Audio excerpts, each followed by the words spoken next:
Welcome back. I'm Steven and this is Chip and we're with Scenes in Nature. And this is the second part to a two-part series. In the first part, we showed you how to add a rock to this shoulder panel. And now in this part, we're going to show you how to add Lite Rock Debris to add some gravel to that rock, as well as a really cool moss effect that we haven't shown you yet. And so, Chip, let's go get started with adding some rock on there. Okay, we are going to use the Lite Rock Debris. And if you remember from the first video, we actually colored this at the same time we colored our big rock. Now we're just going to attach it. We can take our Fiber-Tac, which is really good adhesive, and I'm just going to come in here and stick some rocks where I want them. It's really not that hard. It's kind of like gluing rocks down to a rock. It's just a whole bunch like that, yeah.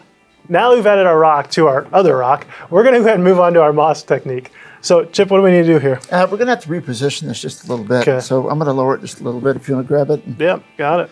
Now the next thing I'm going to do is I'm going to take my Fiber-Tac and I'm going to put this wherever I want my moss effect to be. Now when you do this, don't hose your rock down with moss either, because we've spent a lot of time making this really cool rock. Let's show it off. Yeah, definitely.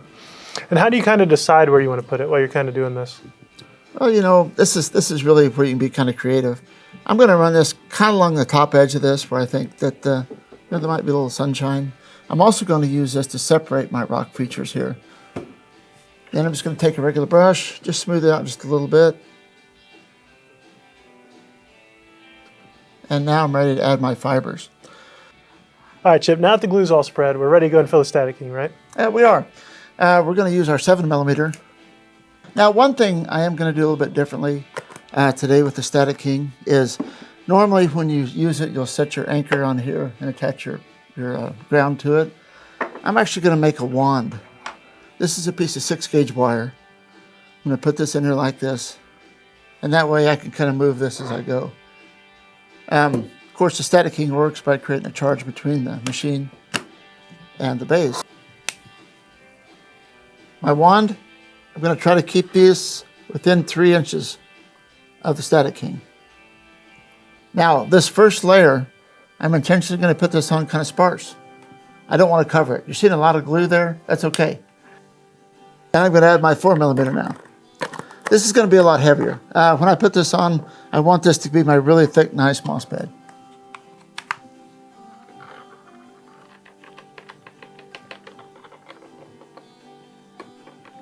If you notice, we've got a lot of moss on all the crevices around here, places like this. We can still use this. I can use the Fiber Vac to actually pick up all these loose fibers, and we can reuse those. And everything that's in there can be used again. Pretty cool. Yeah, Chip, the Fiber Vac really works great to be able to save that material.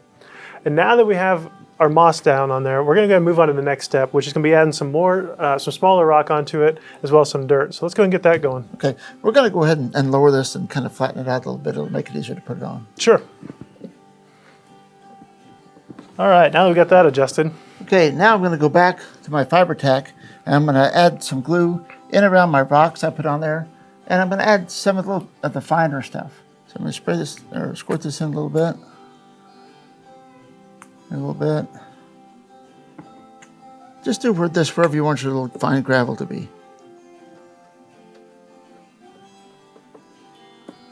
Now, most of the places I put gravel, I'm also going to put dirt. So this kind of gives me an idea where my dirt effect's going to be too. Going back to my rock debris, this is stuff we colored. It's fine, and I'm just going to come in here and sprinkle it in. That's great. It makes a nice transition from those bigger rocks that we put in before, so we have a nice even layer. It does. It does. And it would make sense if you have big rocks gathering up there, little rocks, of course, would gather around them. Right. You know, if it rained down in there. So now I'm going to go to our soil, and I'm going to do the same thing. Just add a little bit of a dirt effect in there. It's going to help those rocks kind of sink in. It's going to make them look like they're kind of stuck down into the dirt a little bit. It does. It's almost like a sediment, you know, that's around there. I think it looks great.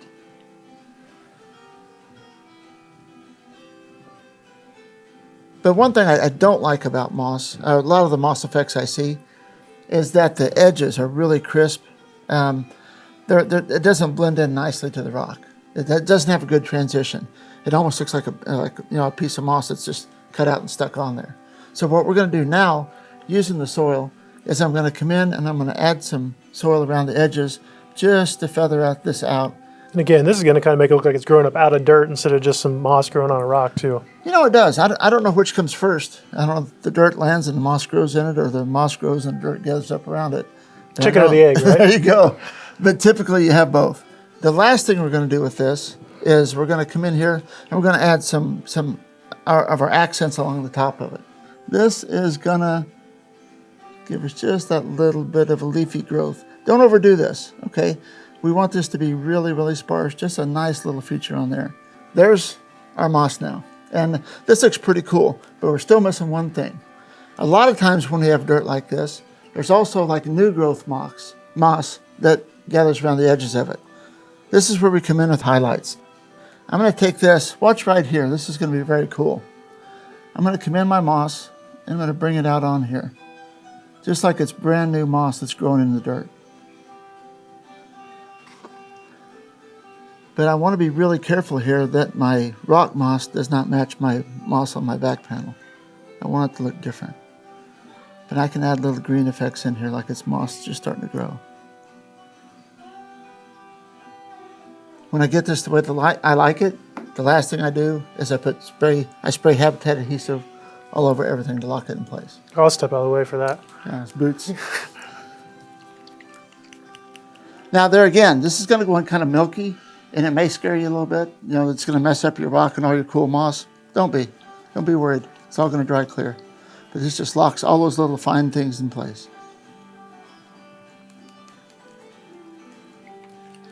That's it. Just like that. Just like that. You can see how awesome it looks. It's really cool. Want to tip it forward and look at it? Yeah, let's do that. So we can really get a good look at it. So as you can tell, it's a great way to add some habitat to it. And of course, we can always go back in and we can grab some branches and some of that kind of stuff that we can put in there as well. And just take it to even that next layer of realism. We're going to come back in. We're probably going to add some of our low growth, some of our lichen, and we'll put some artificial plants on here. And we're going to put a deer back on here. So that's going to make a lot of difference. I think it'd look really good with a deer. I think so too. It seems like it was made for it. Right. Yeah. But for you guys, be sure to follow us on Facebook and Instagram. And of course, for more product knowledge and other how-to videos, go to scenesinnature.com. Thanks so much for watching.